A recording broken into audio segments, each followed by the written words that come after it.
Thanks for joining me on video 4. This day we're going to be talking about cooking tips.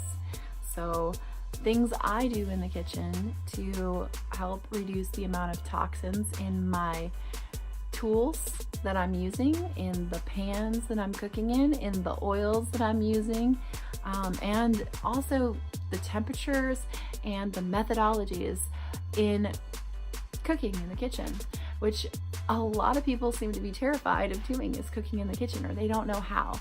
Well, here's some basic tips for you. The first thing that I would do is use a cast iron pan. You can go stainless steel, that's fine too, but a cast iron pan, if you learn how to wield the magic of the cast iron pan, you can do anything on it. It's really, really awesome. So cast iron pan for sure. If there was like, what's the one pan that I should buy?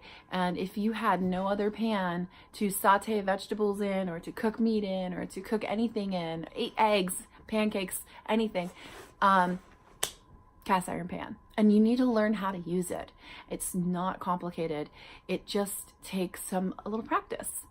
And people get really scared using cast iron pans. They're like, oh no, it requires too much work and I can't use soap. No, you can't use Dawn. You can't use conventional soaps. You have to use more eco-friendly soap, and you don't really use that much, because doing so takes off a lot of the seasoning that's on the actual cast iron pan. But can you use soap? Yeah. Just be careful the kinds of soap you're using. You know, I use an eco soap, and I find that the simpler the soap, the easier it is on your pans in general. You can use just water. I find that sometimes things get kind of stuck, and so soap helps get some of the fats off of there. That, you know, if you're cooking eggs in it, sometimes the eggs can get stuck on it, and soap helps. So if you don't want to use soap, there's tools that you can use instead to get some of that stuff off of there. I guess I like also cleaner pans. They're still oily, and they're still, you know, they're still seasoned, but it's just a personal preference at that point. But do not use Dawn. Do not use these mainstream toxic compounds of soap that have tons of fragrance and coloring. Just don't do it. It goes into your food. I mean, it's just, and it's not good for the environment. Just don't use it. Use something that's eco-friendly, that's biodegradable, or whatever. Just use the right soap too, okay? And I use a brush to clean it, so just a scrub brush. There's metal, like little metal sponges you can use. I don't have one, but I'm sure it works. I keep my kitchen simple. If I keep adding more stuff in my kitchen, I'm gonna be like, oh my gosh, there's a tool for everything. So I keep it simple. So cast iron pan, yes, you can use stainless steel. I have a couple stainless steel pans that I use for like doing a stir fry or something that I'm getting all fancy and flipping stuff. So I use it, but if I had one pan, I will use cast iron. Plus you also get iron from it. So if you are more borderline anemic, or you just have a harder time getting iron into your diet because you're vegan or vegetarian or whatever, it's a really great way. Especially the longer the food stays in it, the more it absorbs the iron. So if you're making a sauce or whatever, it's great to just let that sauce, or that, you know, whatever you're making, work. Plus you can take it out and you can stick it in the oven. So if you're making like a casserole or something, you can actually use it in the oven and bake a casserole in it. It is a really versatile pan. You know, you can make souffles, you can make eggs, pancakes, it's really awesome. So you just have to learn how to use it. So the second component would be the oil. And the oil I mainly use is coconut oil. And the reason why is because coconut oil, I use the refined coconut oil so that it doesn't, everything doesn't taste like coconuts. People I run into are like, oh, you know, we're getting coconut oil. It makes everything taste like coconuts, and you know, you're right, it's not good. Making everything taste like coconuts is not good. But when you get a refined coconut oil, you strip the polyphenols, which, you know, that's more of the smells that you get. It's also extremely healthy for your body. So I recommend still getting virgin coconut oil. But when you're cooking, if you're a vegan and you need an alternative to lard or ghee, coconut oil is a great way to get that oil in your pan, and it's great. It's just super great. It has a higher smoking point, but it's not a super high smoke point. Technically, olive oil is a higher smoke point, but I wouldn't use it to cook with. But that's because I'm destroying a lot of the attributes that are in olive oil. So coconut oil, refined coconut oil. I personally like Nutiva's refined coconut oil. They do great. It tastes great. I know that its processes for creating it are really a lot higher standard than what's out there. Is it the best? No, but for the price point, it's really, really good. And so I take into consideration the economic aspect too, because sometimes coconut oils can cost like $50 a jar for 24 ounces, and that's ridiculous. That's too much money, especially if you're using it all the time to cook.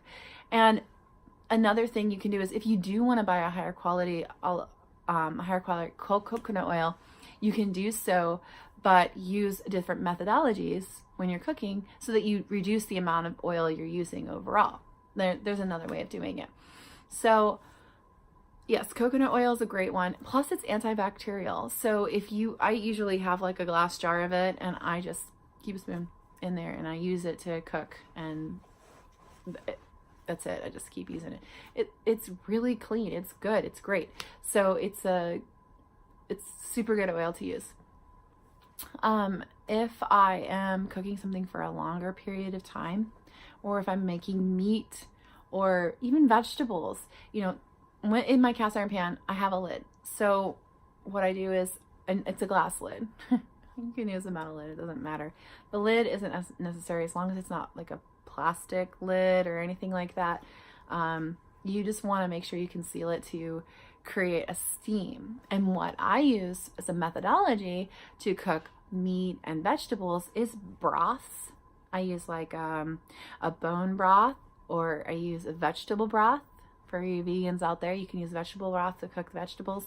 And not only does this like steam the vegetable and keep the moisture content within the veggie as you're cooking it, it makes that nutritional value higher. It's like a light steam. So it really, really works well to cook the vegetable. You don't need to use a lot, just a little bit of water in a broth, or even just water itself. Like if you're in a bind and you don't have a broth available, or you didn't make it ahead of time, just use water. And this goes for meat too. You can keep the moisture content within the meat, so you will have less dry meats. You'll have more moisture when you're cooking it, so it doesn't denature the protein. And I can get more into that later, but really what I'm talking about is keeping your food maintain the moisture so that it's healthier for your body. It's easier to digest, and it cooks the vegetable, or it cooks the meat, and it cooks the product faster. I'm not saying to do this with eggs, because that's like completely different, but like vegetables, or like potatoes, different things like that. You can learn how to cook with using water-based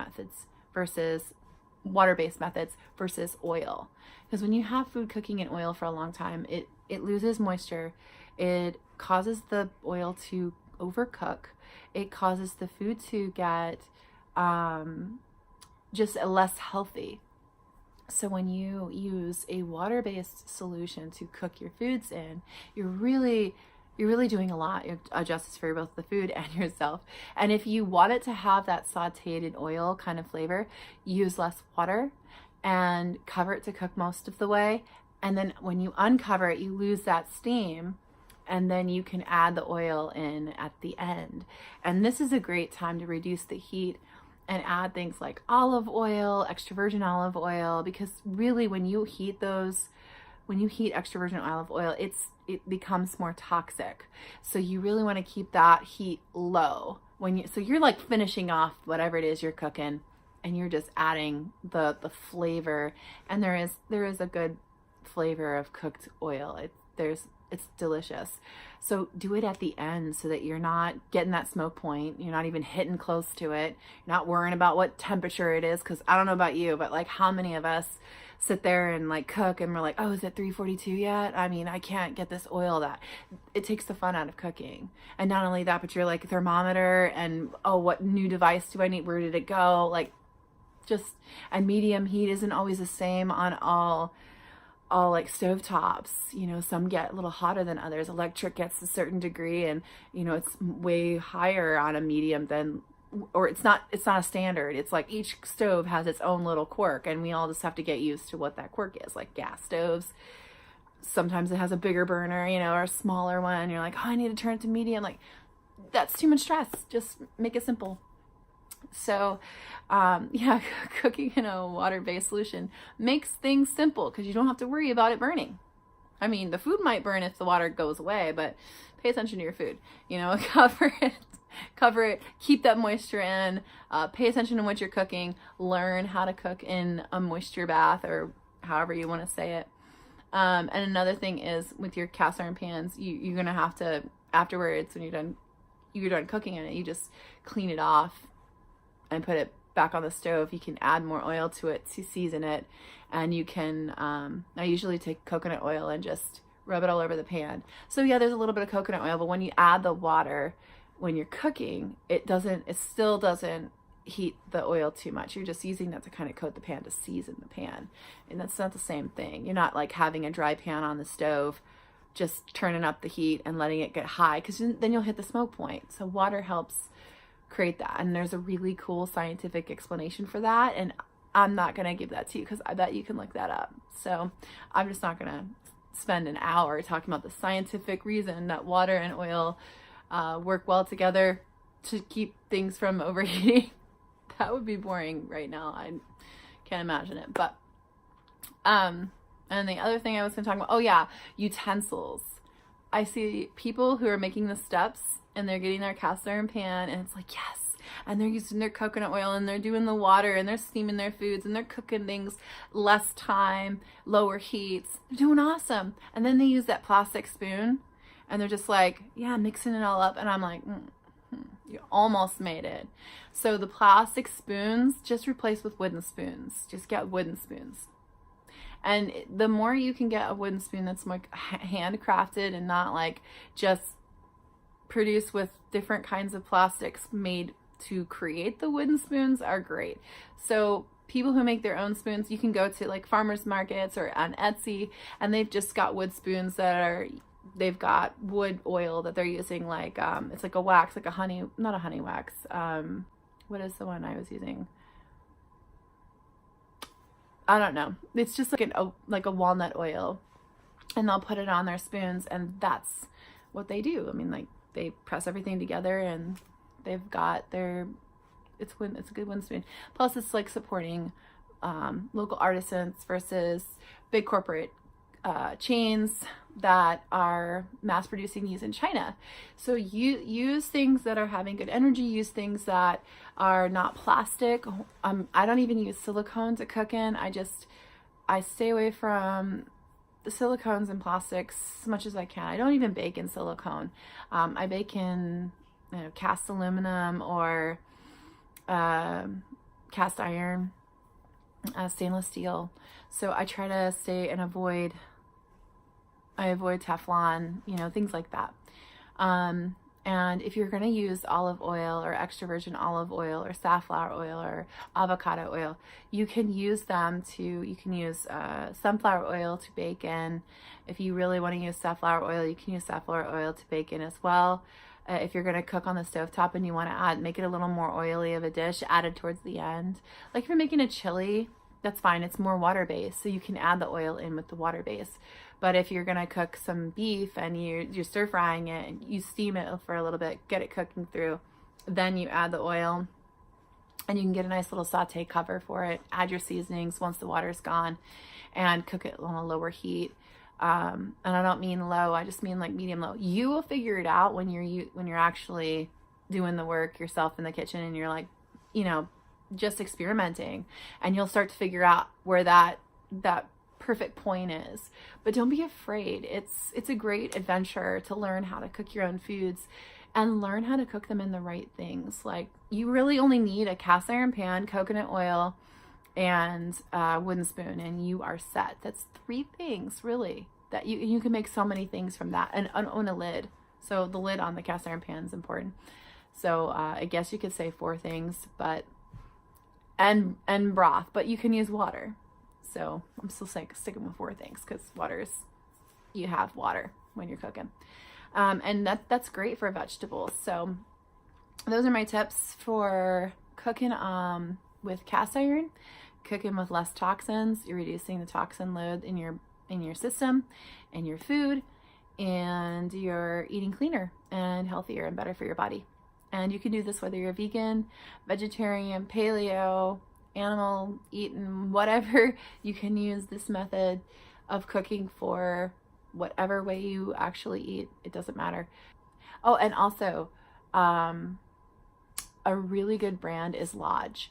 I use Lodge. I've used other brands and they've gotten rusty quicker, or I didn't like how they handled, or something was off about them. They weren't necessarily always flat, but Lodge has been awesome. I have now 7 or 8 Lodge pans, and I've got the like little small egg ones so I can make like 2 eggs or a little tiny omelet.